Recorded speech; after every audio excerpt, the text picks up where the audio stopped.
I'm Kelly Lewis, And I'm Tiffany Jones. and we're the Revenue Insiders. Today, we are here to talk about growing pains.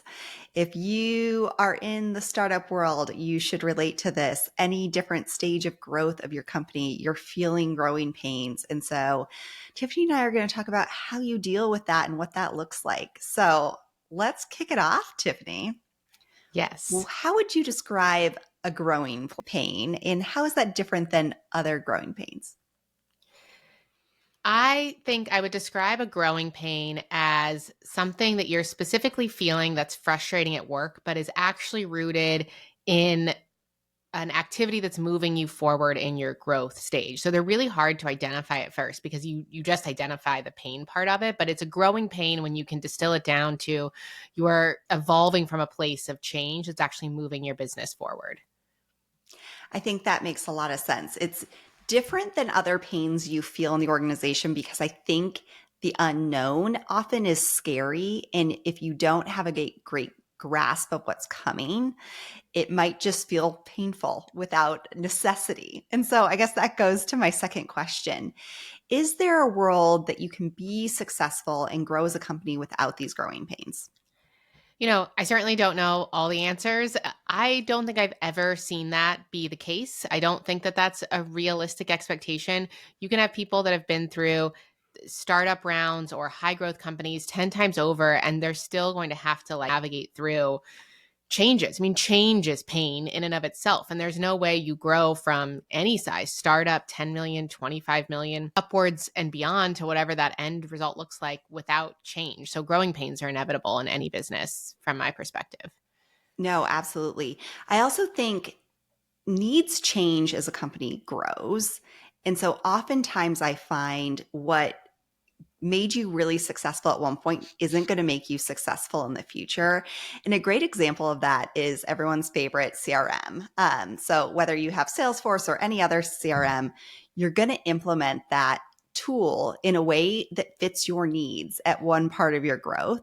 And then as you grow and as you mature, you're going to have to update your CRM. And that is oftentimes painful, and I often have to remind myself and the others around me that this is normal. The fact that we need to go and re engineer how we think through our CRM and how we're managing our data is normal. And it should be an expectation that we're doing that as we get closer to an IPO or a market event. I think you do that in so many phases. And it's such a great point because I find one of the things that people struggle with in this context of growing pains, and I think the CRM example is a great one, is that when you've been along for a long part of the company's growth journey, you feel like people are taking jabs at you. Like you built the CRM wrong, you made these decisions, you weren't smart enough. And now new people are coming on board, or maybe someone that's just been through this phase before who's been here for a while, and they're suggesting these changes. And not only is the change hard, but you start to take it personally because you feel like someone's saying that you shouldn't have done it that way. And that's never the case. It's not at least in my experience, it's not you should not have done it that way. It's just that served us for that phase of growth. And Totally. congratulations, we got through it. And now we need a different implementation or iteration of this to serve us for the next phase of growth. I totally felt that like personal reflection recently.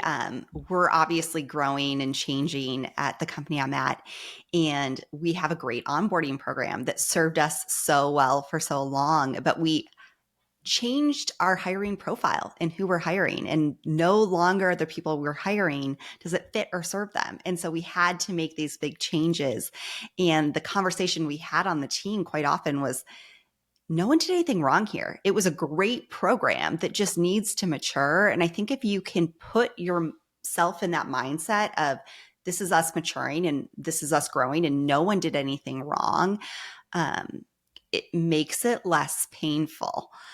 But I'm wondering from you, what good do you see that comes from these growing pains?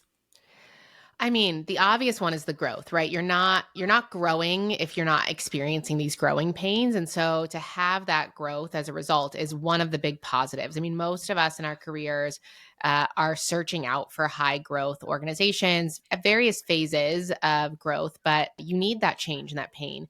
But I think when I reflect internally and some of the decisions I've made across my career is going through those growing pains creates an opportunity for me to put a bullet point on my resume. I can say, I've led through this, I've done XYZ, I've navigated the transition of a CRM from one style to another in line with what the company needs. And that context for me when I'm in a really painful situation with something going on at work with a specific change, reorienting it to what I'm getting out of my own personal career is really helpful for me to navigate through that pain.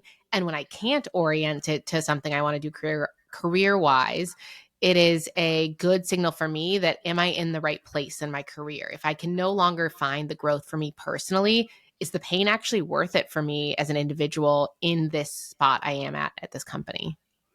Absolutely. I also think that we oftentimes look at change as negative. I think it's human to think about change and get a little bit scared, but it often allows you the opportunity to be proactive and make the changes you want to see. So I think I always try to compare it to what if things weren't changing? What if they were stagnant and I couldn't make these changes and I didn't have the opportunity to make the changes I want to see and be proactive? That would probably be way more frustrating than the growing pains I'm feeling. And so looking at the opposite side of things is oftentimes helpful. Um, Well, it's oh, yeah. funny you say that though. I was talking about this recently at work myself, and one of the big misconceptions I think is like we think of the opposite of growth as everything staying the same, and sometimes as human beings we want everything to stay the same. We want that norm, but I think in the sense of a company, the opposite of change is often failure. Like if you are not changing and growing, you don't get the opportunity to sit still and do nothing and be the same. The market will move forward without you. Your customers will demand more, and so if you don't embrace that change, you very quickly look around and realize that you're falling behind, not just staying still. One type of change or growing pain, I guess I frequently see in uh, a company at different stages of growth is the concept of giving up your Legos. I can't remember who produced this original article, but it has been, I think, cited by hundreds at this point as the idea of giving up your Legos, meaning that you have a role and a responsibility today and suddenly you've got a team that now does that role and responsibility. So you are having to give up control, potentially pieces of your remit, and become more specialized in what you do. And that can be really hard to do. I've struggled with this throughout my career. I'm curious, what other types of growing pains have you seen? Yeah, I think they come in all shapes and sizes. The one that I've dealt with most recently in my current role is navigating the improvement of metrics and reporting. So, one of the things that you'll do as you continue to grow is really hone in on how you want to report the business. That may be on a path to IPO. It may just be to be really specific and acute about how you're measuring your growth to make sure that you're getting the ROI out of your investments that you want. But that shift in just the underlying reporting of what you want to do, maybe adding new metrics in or changing the definitions of metrics, leads to a lot of pain in the forecasting side of the business, in the commission side of the business, in all of the things that are very emotionally tied to the sales organization. And it can be really hard to get people to back up and see that no one is trying to make it difficult to forecast or wants us to like miss that forecast number or be off in any way. But the true growth opportunity is the fine tuning of the reporting components. I feel like that's a big one that's very recent for me. I think other ones, I mean, the one of, someone taking your Legos, totally agree. Like that's another great example that I feel like we've seen all the time. The other really common one I've dealt with personally too is approval processes. When you start to see different layers in an approval process, you used to be able to say yes to all these software systems. You owned the budget up and down the stack. And that lack of autonomy that starts to insert itself when you don't own it up and down the stack and you have to go to three other people and prove a point for a system you've used for the last 5 years can be so incredibly frustrating. But it's an important phase of growth for the finance team to get a better handle on all spend across the board and to hone in on a procurement process and a procurement team even. And it is all signs of growth, but it can feel very personal, similar to the like Lego analogy for a lot of people.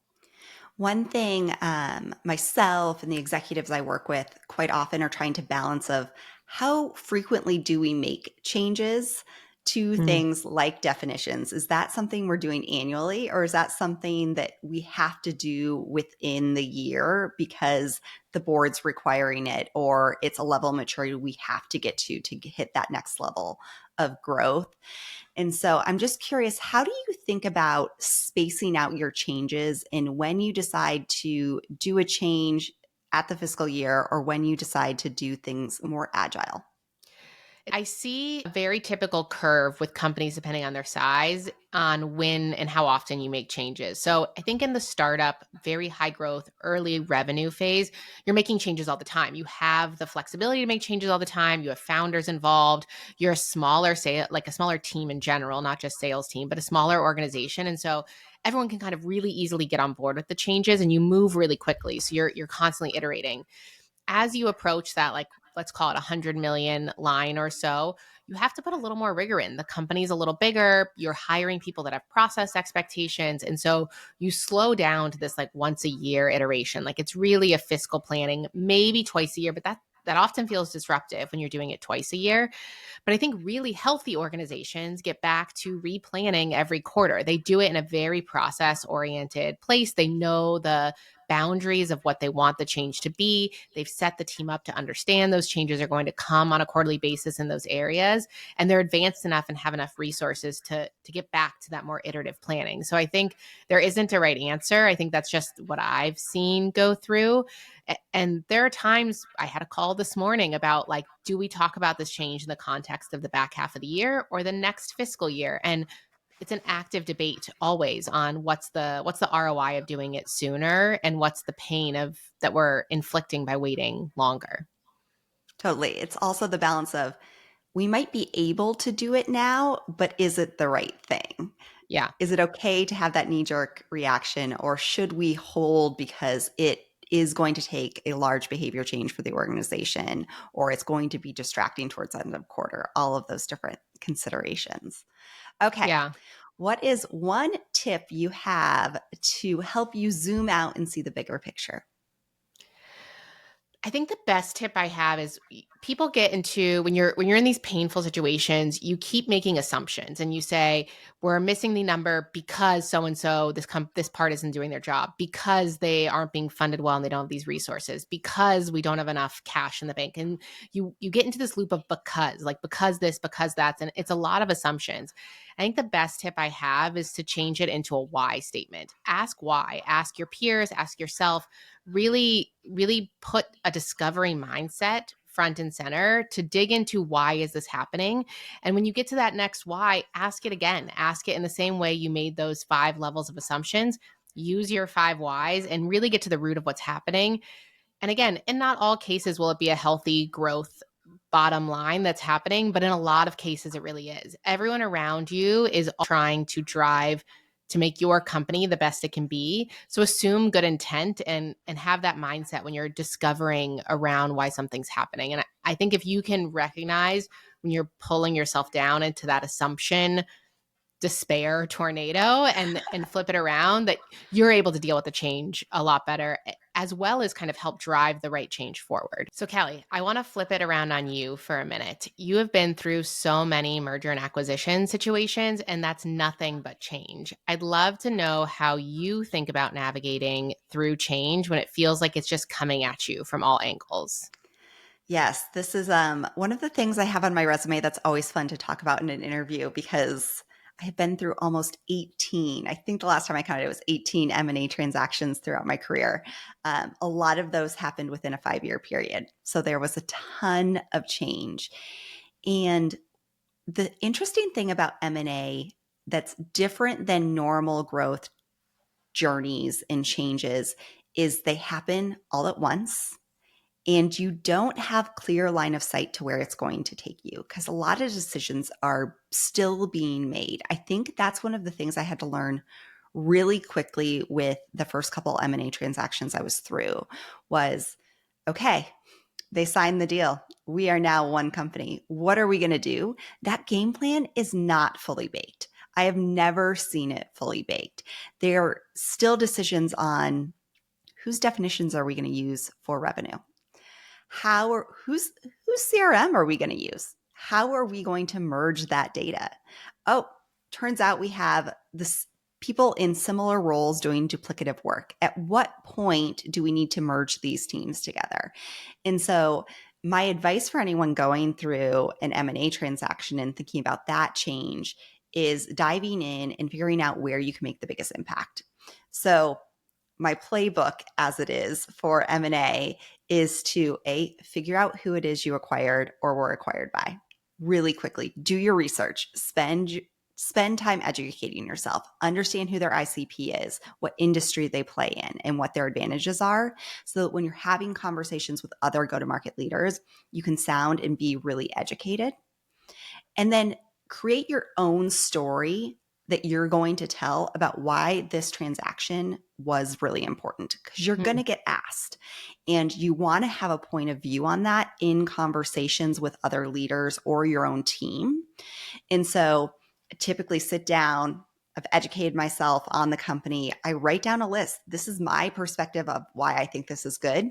These are the challenges I think I expect us to have. And so I've thrown them out there. They're not going to be surprises. And then I figure out who I'm going to connect with and network with right away so that I can create those relationships. The best thing you can do in an M&A is go find people on the other side. Be the first person Mm. to put out your hand and shake hands with the other team, because you are going to become one. And the more you align and collaborate, the better. I love that. And one of the things you said, I think applies well beyond M&A activity. And it's this notion that when something like this happens, you assume that there's like everything is known, like someone has all of the answers. And I find that so rarely, no matter what the change is, nobody has all the answers. Everyone is still figuring it out while they're moving, trying to balance that. Do I make the change now? What's 60% baked and include more people, or wait till it's too late because we've had enough time? And that perspective of building your own thought leadership and POV around what's happening and what you think should be the right next steps is so important. And I think we miss it so many times because we assume that everyone else has already figured out the answers. And so I love that perspective of really digging in when you feel change, whether it's a ton of M&As or whatever change is coming your way, maybe an org change that's just happening organically. Forming your own POV so you can talk to it and have a position on it is a super powerful piece of advice. Yeah, don't sit back and wait. There is not a master plan. There are pieces of a master plan that people agreed to might work, but I think there's such an impact you can make in these high moments of change if you really dig in and put yourself out there. Yeah, it's definitely one of those times when you get an opportunity to accelerate your career, when you step into kind of an unknown where there's a big change going on and you have a strong POV. I think those are the moments that put you into a really aggressive takeoff mode from your own career perspective, because people are looking around looking for other people to have answers, even if that's not obvious. They want more opinions and more insights than just what their own confined bubble has. Yeah, I think some of my biggest career growth moments have happened at these moments where we've been pivoting, whether we're growing really quickly or there was a recent merger or acquisition, and you step up, you show up, and people take notice of that. They definitely do. Thanks for tuning in today. Change management, thinking about change, growing pains are such an important topic, and I'm sure one we will visit again. But thank you all for joining, and goodbye from your Revenue Insiders. Thank you. Thank you for tuning in to the Revenue Insiders. We hope you've enjoyed today's episode. If you did, we'd really appreciate it if you could take a minute to leave us a review on your favorite platform. Your feedback helps us reach more listeners. Thank you.